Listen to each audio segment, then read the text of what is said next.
Good morning, everyone.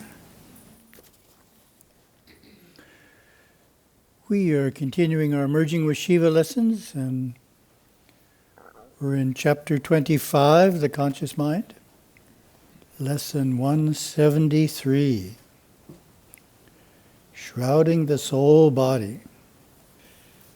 If we were alone in a desert, there would not be much of the conscious mind present.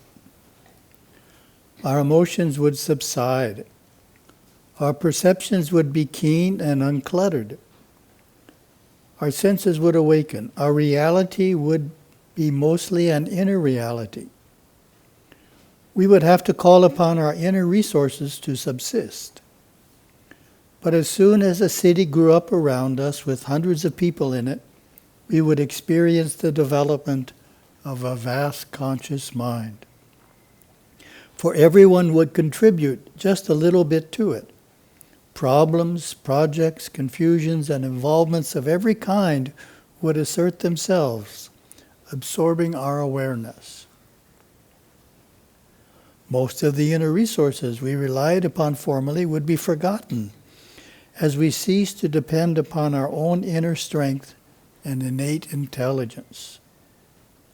We would begin depending upon a rule book. We would rely on what someone else thought, on what was taught in the universities, stored in the libraries, legislated by politicians, and promulgated by the news media. We would follow opinion religiously and develop an intellect. And one by one, all of these layers of the conscious mind would cover the soul, making the outer more evident than the inner. The beautiful radiant body of the soul would be covered in the very same way that we would take a gorgeous lamp glowing with light and put pieces of fabric over it. First, we would put a yellow piece of fabric over it, an intellectual coating. Then we might argue about some intellectual concept. Others would say, "I don't believe you." And you say, "I know I'm right." Then we would put a pink piece of fabric over the lamp. Pink is the color of emotion and self-aggrandizement. Perhaps we would continue trying to help our friend, and he would say, "I don't want any help, get out of here." We might become angry with him and put a red piece of fabric over the lamp. And when we are depressed amid all these mixed emotions, we cover the light with a black piece of fabric. When jealous of our fellow man, we drape a dark green piece of fabric over it. Where is the light of the body of the soul, that crystal clear light? It is there, temporarily covered. The body of the soul actually looks like a plastic body filled with light. You have seen mannequins with arms, legs, torso, and head made completely out of transparent, neon-like plastic. If you were to put a light in such a mannequin, it would glow. This is what your soul body, your psyche, looks like. The conscious mind has truly become a reality for those who have layer upon layer covering this body of the soul. They are living with all of those emotions vibrating in them. Greed, hate, resentment, jealousy, and anger are all totally alive on the inside. Yet plastered on the outside of it all are beautiful superficial emotions. Oh, my comment. In the last talk, I commented on two of Gurudeva's keys for remaining detached from the conscious mind. The first was taking time each day to regulate the breath. The second was, instead of saying, "I am hungry," say, "My body is hungry." Instead of, "I am a bit sad," say, "My emotions are a bit sad." And Yogaswami added to that, "Be a witness." In this lesson, Gurudeva is focusing on the negative emotions of fear, anger, jealousy, and depression. The first step in harnessing them is to admit you are experiencing them. Sounds natural, right? But some people will deny it. You tell them, "Oh, you're angry," and they'll say, "No, I'm not." So we have to get beyond that and be able to admit that we're experiencing them. Second is to detach enough to, instead of saying, I am angry, to say, my emotions are angry. The third step in harnessing them is to study out the patterns of experience that led you to becoming angry and strive to create alternate ways of dealing with that situation the next time you encounter it to avoid the result of anger. So that's an interesting exercise. If we end up in an emotion that we don't want to end up in, figure out, well, what happened? First this, then that, then this, then that, then this, then that happened, and I ended up in the emotion. So we can figure out a different way to respond. We can end up in a different place. But it requires humility and self-reflection. FYI, there is one instance in which we don't want to use the possessive adjective my, and that is for awareness. The phrase I use instead of my awareness is I as awareness. Awareness is the witness faculty of the soul, and as such is not possessed by anything. It is the possessor. So you don't want to say my awareness, that means you're something besides the awareness, right?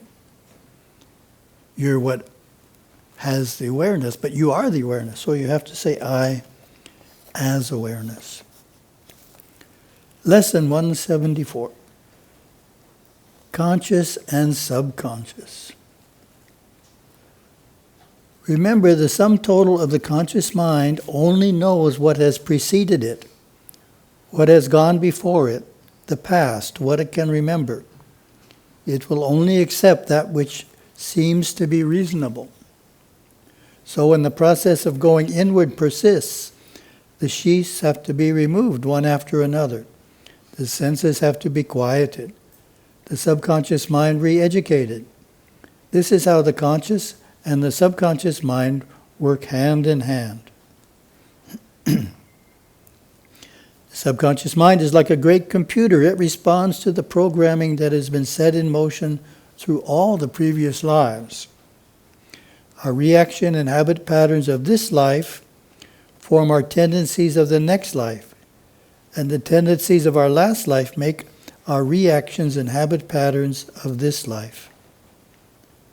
Life after life, we have been programming the subconscious mind. It has been mainly programmed by awareness caught in the instinctive emotions of the senses of the conscious mind itself. The conscious mind can become just as vast and wonderful or as terrible as we want to make it. It is not to be feared. It is not to be ignored either. It is to be understood. The conscious mind is a state of mind just like all the others, for there is only one mind. Our individual awareness flows through the various phases of that one mind. The conscious mind is primarily an odic force structure.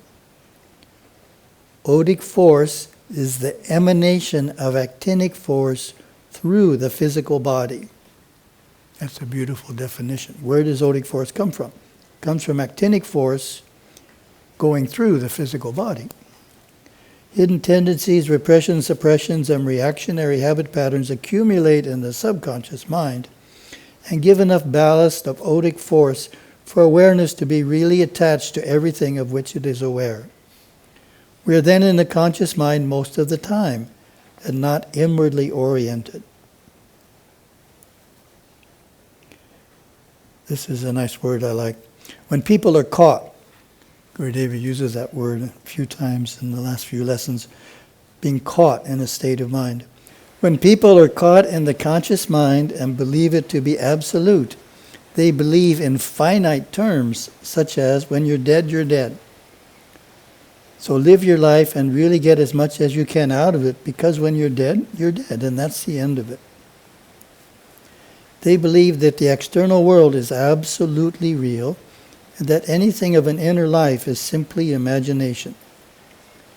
They live a rather shallow life, perpetuated by their emotional habit patterns and reactions. They anger quickly. They are quick to become jealous. They are suspicious. And they become emotionally attached to other people with whom they later argue or fight. They love to be entertained. They seek entertainment, trying to get more of everything that is possible to get. Their desire nature is never satisfied in their conscious mind experience. Awareness has been enmeshed in these conscious mind desire cycles for such a long period of time that to release it and dive deep within, we must first gain mastery of awareness through attention and concentration. After awareness is wise to the conscious mind and the subconscious has been positively reprogrammed, attention and concentration bring us into sub-superconscious states. We begin to breathe regularly and diaphragmatically. We become aware of only one thing at a time in the physical world, allowing one thing to attract our attention rather than continuing to ramify. This practice begins to weave awareness into sub-superconscious perceptive states. Comment. Gurudeva has given us one more key for remaining detached from the conscious mind, and that's we must gain mastery of awareness through attention and concentration. Then he gave the example, becoming aware of only one thing at a time. A modern term for becoming aware of only one thing at a time is mindfulness. I asked ChatGPT to define it. Here is the response. Mindfulness is the practice of paying attention to the present moment with curiosity and without judgment. Isn't that a good phrase? With curiosity and without judgment. It involves being fully engaged in the present experience rather than getting lost in thoughts or worries about the past or future. Sounds like Gurudeva. Mindfulness is often cultivated through meditation, but it can also be incorporated into everyday activities such as eating or walking. By practicing mindfulness, individuals can become more aware of their thoughts, emotions, and physical sensations, and develop a greater sense of clarity, focus, and calm. Mindfulness has been shown to have numerous benefits, including reducing stress, improving emotional regulation, and enhancing overall well-being. Oh, my comment on Chat is, Chat's answer includes the type of examples I generally give, which is when you are eating, think about what you are eating. When you are walking, enjoy your surroundings. Don't let the mind drift into the past or future. And in that way, we're strengthening our ability to concentrate, which is an important ability to have to extract ourselves from the conscious mind in which many people are caught, as Gurudeva says. Have a wonderful day.